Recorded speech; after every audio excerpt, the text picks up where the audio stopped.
When I was 10 years old, my dad passed away unexpectedly. But then, the lawyer asked me if I wanted to stay with my own mother, or take the 200 million my father left behind. In my past life, I cried and begged for my mom. But in the end, she just took my dad's death benefits. And immediately turned around and married old Wong from next door. Oh, wait, no. It was Uncle Zhao, and just like that, I became a total burden in their eyes. I ended up being worked to death on a construction site. I was only 28 when I died. Looking back at that pathetic, laughable life, I was an absolute fool. But now, the crossroads of fate has appeared once again. The woman in front of me is crying her eyes out. Oh, Ning, how could you just leave us? How are we supposed to survive, a widow and a fatherless child? She was crying hysterically, her whole body totally limp. If someone hadn't been holding her up, she would have collapsed straight onto the floor. In my past life, I was completely fooled by this act. I thought she was truly heartbroken. I really thought she couldn't live without me. So, I threw myself at her and hugged her legs, crying and begging to stay with her. But what happened? She took the compensation money my dad traded his life for, and in less than 3 months, happily married another man. She married Zhao Cheng, the guy she claimed was just looking out for us. My dad's ashes weren't even cold yet, when that man moved into our house, sleeping in the very bed my dad used to sleep in. And me? I became an annoying, unwanted extra. A useless burden that shouldn't even be there. Zhao Cheng had a son who was 2 years older than me. He treated me like dirt, and Li Lan, just to suck up to her new stepson, would beat and curse at me without showing any mercy at all. The money my dad left behind became their personal fund for whining and dining. It became my stepbrother's pocket money. Meanwhile, I had to collect trash just to scrape together my school fees. I didn't even finish high school before they kicked me out to work, claiming that boys need to learn independence early. I carried bricks on a construction site for 10 whole years. Until finally, from pure exhaustion, I collapsed. I fell face first onto a pile of scorching hot steel rebars. And I never woke up again. But now, I am back. Li Lan hugged me tightly and said, "Xiao Yi, don't be afraid. Mommy will take good care of you from now on." She held me, rubbing her tears and snot all over my face. But deep down in her eyes, she was hiding something. A barely noticeable, desperate greed. Seeing this, I didn't break down and cry like I did in my past life. I just stood there quietly, watching her put on a show. Just then, my dad's best friend walked over. He was also his lawyer, Uncle Joe. Lawyer Joe let out a heavy sigh, patted my shoulder, and then pulled a document out of his briefcase. Lawyer Joe spoke up, "Li Lan. Xiao Yi, this is the will that Brother Ning left behind." Lawyer Joe's voice was extremely heavy. Brother Ning took everything into consideration. He has an asset of 200 million under his name, and it has already been notarized. Right now, there are 2 options. First, Xiao Yi stays with you. This money will serve as his inheritance and child support, and you will manage it on his behalf. Until Xiao Yi comes of age. The moment she heard those words, Li Lan started breathing heavily, a terrifying glint flashing in her eyes. She stared dead at the will. Second, if Xiao Yi chooses not to stay with you, this money will be transferred into a trust fund. I will oversee it, and Xiao Yi will have the absolute sole right to use it. And you, Li Lan, will not receive a single cent. The air seemed to freeze in that very instant. Everyone's eyes turned toward us, staring right at me, a 10-year-old kid. Li Lan's body visibly stiffened. She stared at Mr. Zhou in sheer disbelief, as if asking how he could possibly offer such a choice. But in the next second, she slapped on a look of absolute heartbreak. Pulling me tightly into her arms, she began to wail and sob. "Mr. Zhou, how could you say such a thing? How could I ever abandon my baby boy? Xiao Yi is my whole life," she wailed, while viciously pinching my arm, whispering a vicious threat right into my ear. "Ning Yi, if you dare say the wrong thing, I will beat you to death. You are my son, your money is my money." In my past life, those words left me trembling with fear. I was even moved by her saying, "Mommy can't live without you." But now, all I feel is pure, sickening disgust. I could feel the hand pinching me trembling, not out of grief, but out of sheer excitement and greed. 200 million. She had never seen that much money in her life. She was already fantasizing about her life after getting her hands on it. Fantasizing about running away to a perfect life with Zhao Cheng. I slowly, bit by bit, pulled myself away, pulling away from her suffocating embrace. Once I was completely free, I lifted my head, meeting Mr. Joe's astonished gaze. I spoke word by word, my voice loud and crystal clear. "Uncle Joe, I choose the second option. I choose the 200 million. The entire morning hall instantly plunged into a dead silence. It was so quiet, you could hear a pin drop. Everyone froze as if someone had hit the pause button, staring at me in absolute shock. The fake sorrow on Li Lan's face instantly froze, and then shattered, piece by piece. Twisting into a mask of pure rage and utter disbelief, she shrieked at the top of her lungs. "What did you just say?" Her voice was so shrill it almost pierced my eardrums. I calmly repeated myself. My voice wasn't loud, but it struck like a hammer. I said, "I don't want you." "Are you out of your mind?" She roared. "You ungrateful brat, I am your own mother." Li Lan completely lost it. She lunged at me like a madwoman, raising her hand to slap me across the face. But a large hand firmly caught her wrist. The one who stopped her was Mr. Joe. His face was dark with anger as he warned, "Please calm down. We are standing at Mr. Ning's wake, and more importantly, this is Xiao Yi's own choice. He's just a kid, what does he know? You must have brainwashed him." Mr. Joe threw her hand off in disgust. "I will say this one last time. This is Mr. Ning's official will. It is legally binding. Since Xiao Yi has made his decision, I will initiate the legal procedures immediately. From this moment on, you are no longer his legal guardian." Li Lan was completely stunned. She stared at me, her eyes filled with such venom and bitter rage, as if looking at her worst enemy. She probably couldn't wrap her head around it. How could her weak, perfectly obedient little boy suddenly turn so cold and ruthless? But I couldn't care less about her anymore. I walked over to Mr. Joe's side, and gently tugged on his sleeve. I asked, "Uncle Joe, did my dad know about this all along?" Mr. Joe's body suddenly jolted. He looked deeply into my eyes, and after a long moment, he gave a heavy, sorrowful nod. "Your dad was a smart man. He just loved you too much." My eyes instantly welled up with tears. It was true, my dad was such a brilliant man. How could he not have seen through Li Lan's unfaithful nature? He just wanted to give me a complete family. He swallowed the pain in silence, until the day he was diagnosed with a terminal illness. Knowing his days were numbered, he paved this escape route just for me. In my past life, I was such a fool. I single-handedly destroyed my father's final act of love. But in this life, I won't make the same mistake. I choose the 200 million. Li Lan was eventually dragged away by the relatives. The venomous glare she shot at me before leaving is burned into my memory, but I couldn't care less. The very second I made my choice, whatever mother and son bond we had was completely severed. All that's left now is pure hatred. Mr. Joe became my new legal guardian. He was an honest and reliable man. After my father's funeral was settled, Mr. Joe took me in to live at his house. He showed me a massive list of investments.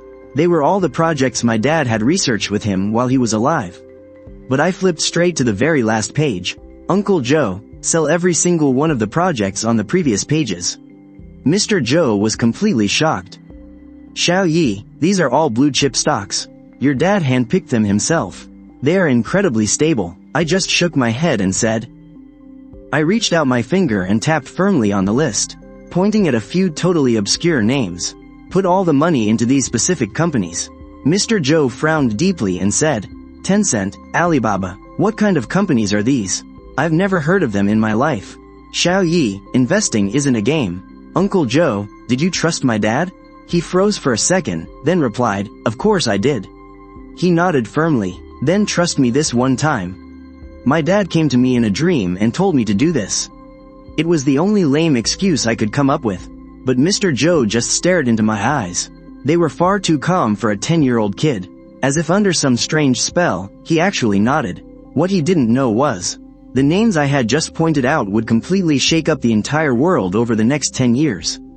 They would become the most massive business empires on the planet, and I would be the mysterious shadow shareholder standing right behind them. With all those arrangements out of the way, I finally let out a massive sigh of relief. I set a brand new goal for my life. That's right, doing absolutely nothing. In my past life, I worked myself to the bone. But in this life, I'm going to live as comfortably as humanly possible. I had Mr. Joe find the absolute best private school for me. Not so I could study hard, but simply because the campus was gorgeous, and the cafeteria food was top-notch.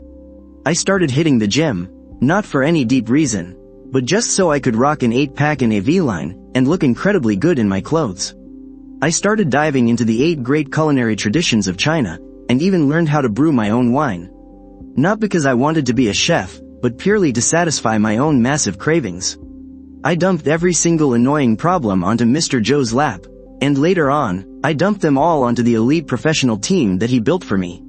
The guy leading the charge was named Old Wu, a top-tier Wall Street elite, who I poached by offering him triple his salary. I only had one single rule for him: do not bother me. Handle any issues yourself. If you can't fix it, just let the company go bankrupt. The look Old Wu gave me back then, it was like she was looking at a rich, spoiled idiot throwing his money away. But she still faithfully carried out my orders. And so, my life turned into this. Boss, Penguin Corporation's stock price just tripled again. We made $5 billion. Oh, got it. Stop bothering me. I'm trying to perfect my Buddha jumps over the wall soup. Boss, Alibaba is going public soon. Our original shares are expected to break 100 billion. Yeah, I know. Hey, come taste this new batch of rice wine I just brewed. Boss, that plot of land you bought on a whim? The government is turning it into the new central business district. Its value just skyrocketed 100 times over. Eventually, Old Wu got used to my hardcore slacker lifestyle. She even started taking the initiative to filter out those trivial, multi-billion-dollar small deals for me. Meanwhile, I was going further and further down the path of doing absolutely nothing. My wealth was snowballing out of control, but I had gone completely numb to the numbers. All I cared about was how to make my life even more comfortable. I became a mysterious legend in the ultra-rich circles. Nobody knew who I was. They only knew of a mysterious Mr. Ning. A man with wealth rivaling entire nations, but who was practically a ghost. That was, until I turned 18, when my peaceful slacker life was shattered by Xiao Wanqing, my ex-fiancée. My engagement to Wanqing was an arranged marriage set up by our grandfathers when we were just kids. After my dad passed away, our family fell on hard times, and nobody ever brought up the wedding again. But no one could have predicted that the inheritance my dad left behind would snowball into a massive business empire 10 years later.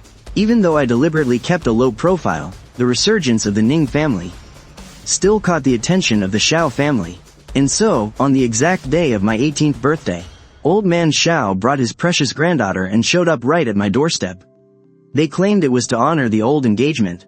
The first time I laid eyes on Xiao Wanqing was in Lawyer Joe's living room. She was wearing a flawless white skirt suit, her long hair pinned up without a single strand out of place, and her face perfectly made up with light, elegant makeup. She was stunning, sure, but she was like a literal iceberg. She radiated this freezing stay the hell away from me aura. She was your textbook Iron Lady, raised from birth to be the family heir, hyper-rational, intimidating, and dead calm. Rumor had it she snagged a double PhD by the time she was 20. And took over the family business at 22. Her tactics were completely ruthless, making even the slickest old corporate foxes terrified of her. In her world, there was nothing but career, profit, and data. Emotions were nothing but a useless weakness to her. You must be Ning Yi, she said, sitting right across from me with her legs crossed. Her eyes scanned me up and down like a barcode reader, filled with absolute, unfiltered judgment and contempt. I had just gotten back from a workout, wearing baggy sweatpants and a t-shirt, my hair still completely damp with sweat. Yeah, I answered, dragging out the word lazily. I slumped back into the sofa, grabbed an apple, and just started loudly munching on it. My attitude obviously pissed her off. She slightly furrowed her brows. I heard you dropped out of school right after high school. Yeah, studying is too exhausting. Then what exactly do you do all day? Listen to music, work out, cook, brew wine, and figure out the most comfortable way to lay around all day. I answered completely honestly. A cold, mocking smirk crept across Xiao Wanqing's face. So basically, you're just a good-for-nothing rich kid. I guess that's one way to put it. I shrugged, acting like I couldn't care less. She let out a cold, mocking laugh, and the disgust in her eyes only grew deeper. Ning Yi, let's put all our cards on the table. This whole marriage thing was just a joke between our grandpas. We can't take it seriously. My husband, the man Xiao Wanqing marries, has to be a strong man who can stand as my equal. Not some piece of trash who only knows how to eat, drink, and party.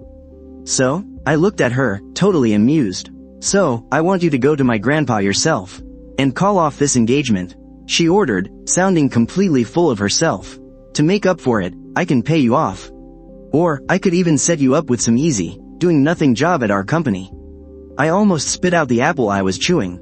Pay me off? Set me up with a job?